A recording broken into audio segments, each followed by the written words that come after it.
নমস্কার, আমি সুমন।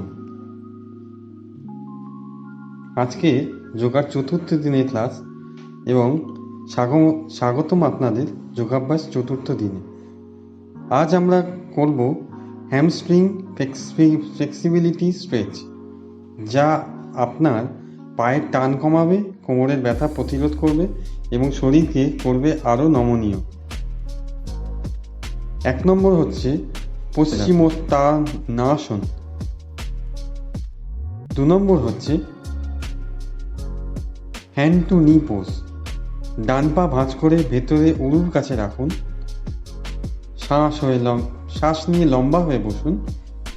শ্বাস ছাড়তে ছাড়তে বাঁ পার দিকে ঝুঁকুন।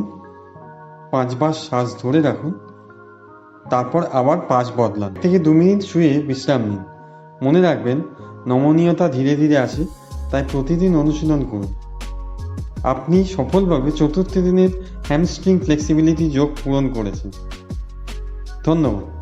যদি আপনি এরকমই যোগাভ্যাস চান, তাহলে আমার সাথে যুক্ত থাকুন এবং আমাকে ফলো করুন। শেয়ার ও লাইক করতে ভুলবেন না। ধন্যবাদ।